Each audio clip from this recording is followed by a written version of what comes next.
Welcome back to my channel. আশা করি তোমরা সবাই খুব ভালো আছো আর আমিও ভালো আছি। নতুন একটা ভিডিওতে তোমাদের সবাইকে স্বাগত জানিয়ে ভিডিওটা শুরু করছি। যে যেখান থেকে ভিডিওটা দেখছো প্লিজ ভিডিওটাকে স্কিপ করো না, আশা করছি তোমাদের ভীষণ ভালো লাগবে। আর আজকের ভিডিওটা একটু হলেও তোমরা কিছু জানতে পারবে যে সংসার ছাড়াও আমরা ঘরের যে মহিলারা থাকি তারা কিন্তু উপার্জন করেও সংসারে হেল্প করতে পারি। আর আজকের দিনটা আমার কাছে ভীষণ আনন্দের। সেটা কেন, সেটা ভিডিও শেষ পর্যন্ত দেখলেই জানতে পারবে, তাই ভিডিও শেষ পর্যন্ত দেখার অনুরোধ জানাচ্ছি। আর এখন সময় বাজে প্রায় ধরো দেড়টা মতো বাজে। তো আজকের ব্লগটা আমি 1:30 থেকেই শুরু করলাম।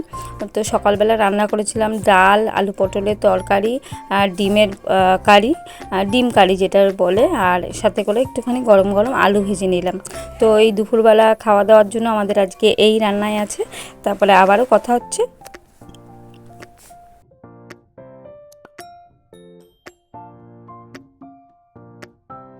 তো খাওয়া দাওয়া সেরে দেখো চলে এসেছি। যেগুলো বলছি যে ঘরে বসেও কিন্তু আমরা যে কাজগুলো করতে পারি, যেখানে যে কাজ আছে, আমি হয়তো বলবো না যে এই কাজগুলোই তোমরা করবে। তো প্রত্যেকটা জায়গায় কিন্তু কিছু না কিছু শিল্প থাকেই বা কোনো কাজ থাকে, সে যদি ইচ্ছে করে তাহলে কিন্তু করতে পারে। তো আমি এই কাজটা করছি, আবার আরেকটা কাজের সাথে করি।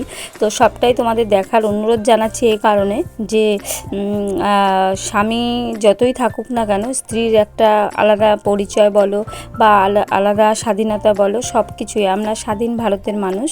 তো সে কারণে প্রত্যেকেরই আমাদের স্বাধীনতা মানে উপভোগ করার অধিকার আছে। তো সে কারণে আমি যা যা করি সেটাই তোমাদের সাথে শেয়ার করছি। আর আমার মনে হয় এভাবে যদি চলা যায়, করা যায়, তাহলে মানে সবাই ভালো থাকবে, তুমিও ভালো থাকবে, তোমার পরিবারের সবাইও ভালো থাকবে।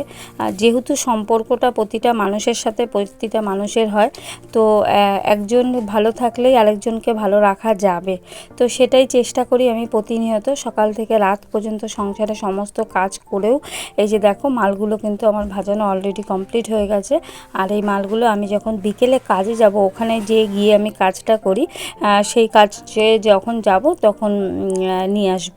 তো এই যে চলে এসেছি আমি এখন কারখানায়, মালগুলো নিয়ে এসেছিলাম, আর এখানে যে কাজটা করি সেই কাজটাও শুরু করে দিয়েছি। আর আজকের দিনটা প্রচণ্ড আনন্দের।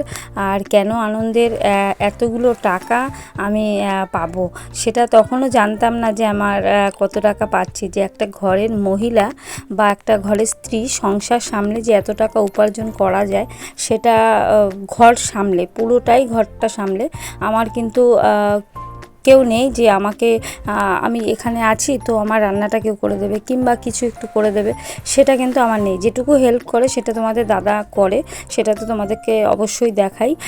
কিছু কিছু জিনিস আমার ছেলেও হেল্প করে, যেটা ওদের করণীয়, তার বাইরে তো কিছু না, ওরা তো সেটা পারবে না। তো কাজ থেকে দেখো আমি চলে এসেছি এখন চা বানানোর জন্য। আর যেহেতু এখন আমাদের কাজের ভীষণ প্রেশার, আর সে কারণে আমাকে আরেকবার যেতে হবে। তো আমি আরেকবার যাব, সেটা তোমাদের সাথে শেয়ার করব। তো আমার ওই যে বললাম যে ঘরকে এইভাবে সামলে দায়িত্বটা, যে আমার 6:30 থেকে 7টার মধ্যে বাড়িতে আসতে হয়। তোমাদের দাদা সন্ধে পুজোটা দিয়ে দেয়, আর আমি এসে চা করে দিই। মা আর তোমাদের দাদা খাবে, তো সেই কারণে আমার শাশুড়ি মা খাবে আর তোমাদের দাদা খাবে। ওদের তোমাদের দাদা আবার চা খেয়ে আমাদের যে কাজটা করে তোমাদের দাদা, সেই মালগুলোকে আনতে যেতে হয়। আমাদের সেরকম সামর্থ্য নেই যে একবারে অনেক টাকার মাল তুলে রাখবো ঘরে। তো যেটুকু বিক্রি হয় বা যেটুকু হয় সেটুকু দিয়েই আবার তোমাদের দাদা কিন্তু মাল আনতে যায়। তো সেই কারণে আমারও সেই দায়িত্বটা, যে ওকে ওকে টাইম মতো ওর জিনিসটা আমাকে দিতে হবে, ওর প্রতি যে দায়িত্ব কর্তব্যটা। তো সেই কারণে আমি আর চুড়িদারটা কিন্তু চেঞ্জ করলাম না, যেহেতু আমি আবারও ওখানে যাব। তো চাটা করে দিয়ে নিই।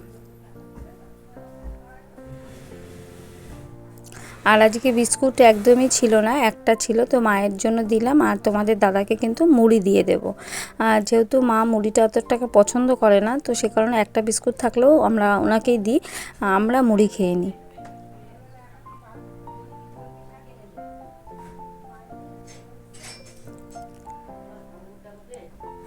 আর তোমাদের দাদাকে দেখো চা দিয়ে চলে এসেছি। তো দেখতে পাচ্ছ আমি কত টাকা এ মাসে পাবো সেই হিসাবটা তোমাদেরকে একটু দেখালাম।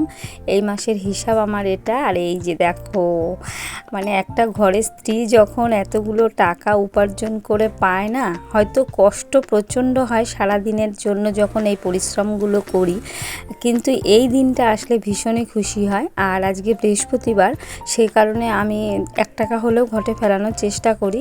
আর প্রত্যেক দিন তোমাদের দাদা যে উপার্জন করে যে টাকাটা নিয়ে আসে সেটা আমাকে তুলে দেয়, মানে পুরোটা না, যেটাই দেয় সংসার খরচ অনুযায়ী, সেখান থেকে সেই টাকাটা আমি আলাদা করে রাখছি। আর আমার যে উপার্জনের টাকাটা থাকে সেটাও কিন্তু আমি আলাদা রাখি। যেহেতু তোমাদের দাদা জানি বলতে না পারে যে আমার টাকা দিয়ে সমস্ত কিছু করছো। আর এটা বাবু স্যারের মায়না কালকে দিতে হবে, সেই মায়নাটা আমি বাবুকে দিয়ে দিলাম। এইটা তোমাদের দাদার কাজের টাকা, সেটা পুরোটাই আলাদা করে দিলাম। আর এইখানে দেখো আমি যে উপার্জন করে টাকাটা নিয়ে এসেছি, আর আমার যে দায়িত্ব সংসারের প্রতি বা যেটা খরচ, সেটা এখানে তালিকা করে নিয়েছি। দেখো এইভাবে যদি সবাই হিসেব করে চলে তাহলে মানে সেই সংসারটা মোটামুটিভাবে দারিদ্রতা থাকলেও ভালো থাকা যাবে। এখানে দেখো আমি হিসেব করে নিয়েছি লোনের টাকা, তারপরে মাস্টারের মায়না, আর আমার ফোন বিল, আদার্স খরচা। তো এইভাবে আমি হিসাব করে নিয়েছি। তো সমস্ত টাকাটা কিন্তু আমি এইভাবেই আলাদা করে নিচ্ছি।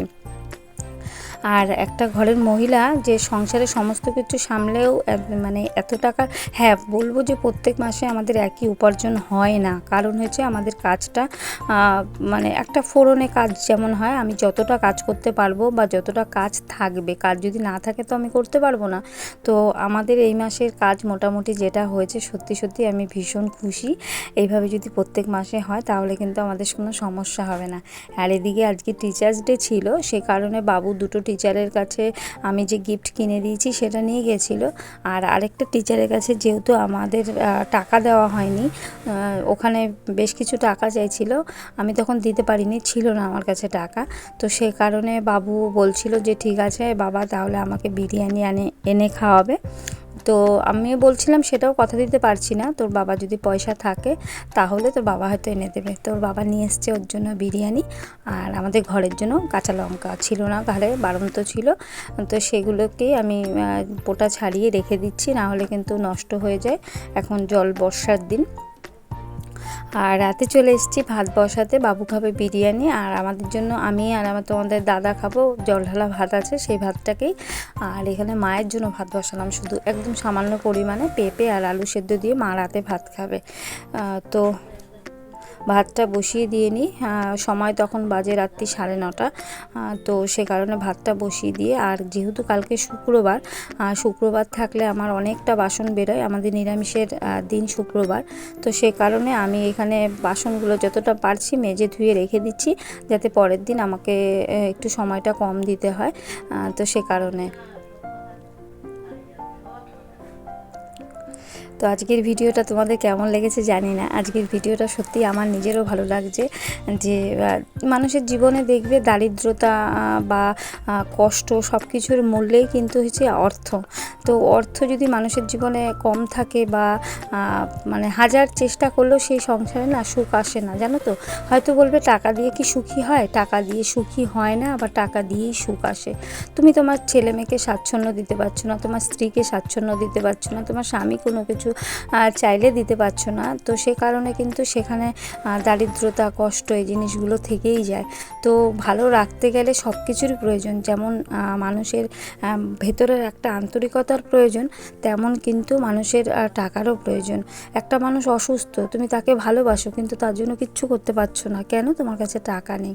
তো টাকাটা ভীষণই প্রয়োজন আমাদের জীবনে।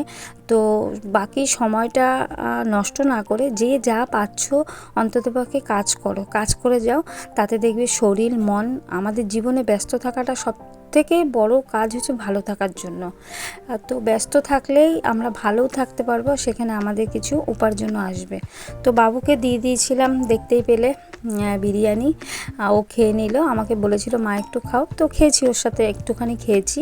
আমার ছেলে বিরিয়ানি পছন্দ করে, তো সে কারণে ভাবলাম যে ওই খাক। আর মা বাবা তো সবসময় এটাই হয়, তাই না? তো মাকে দেখো এখানে একটু কাঁচা লঙ্কা, নুন, তেল আর পেঁপে আর আলু দিয়ে দিলাম মাকে খাবারের জন্য। আর আমার তো রান্না কমপ্লিট হয়ে গেছে, দেখতে পেলে খাওয়া হয়েছে, রান্না না সেদ্ধ ভাত করলাম।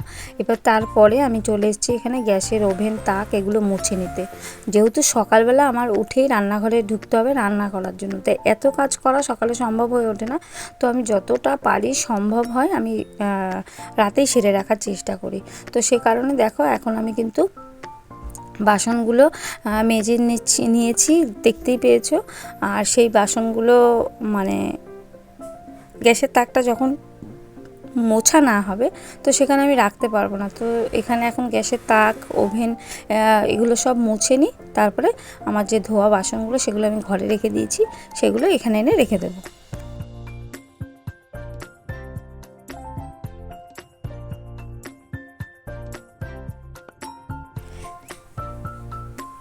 তো দেখো আমার রান্নাঘর কিন্তু মোটামুটিভাবে পরিষ্কার হয়ে গেছে। আর এখানে দেখতে পাচ্ছ উঁচু উঁচু গামলার কিন্তু 1 গামলা বাসন আমাকে মেজে নিচ্ছি। 1 গামলা বললে ভুল বলা হবে, আরও বেশি বাসনই আছে ওখানে। আর তারপরে আমি এখন একটু বিছানাটাকে ঝেড়ে নিচ্ছি। বিছানাটা ঝাড়াই ছিল, বাবু পড়া থেকে উঠলেই বিছানাটা কম বেশি ঝেড়ে রাখে। তো তারপরেও আমি এখানে বিছানাটা এখন ঠিক করে রেখে তারপরে যাব ব্রাশ করতে। আর ব্রাশ করব, গা ধোবো, নাইটিটাকে চেঞ্জ করব, তারপরে কিন্তু শুয়ে পড়বো। তো আজকের ভিডিওটা তোমাদের কেমন লেগেছে আমি জানি না। আজকের ভিডিও যদি তোমাদের কোনো অংশ ভালো লেগে থাকে তো প্লিজ লাইক আর কমেন্ট করতে কিন্তু ভুলো না। আর যারা ফেসবুক থেকে ভিডিওটা দেখছো তাদের বলছি আমার চ্যানেলটি ফলো করে রেখো। আর যারা ইউটিউব থেকে দেখছো আমার ভিডিওটা যদি তোমাদের একটু ভালো লেগে থাকে তো আমার এই ছোট্ট পরিবারের পাশে থাকার অনুরোধ জানাচ্ছি।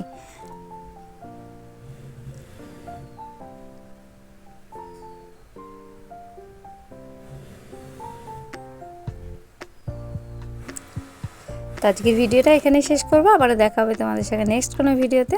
সবাই সুস্থ থেকো, ভালো থেকো। আজকের মতো টাটা।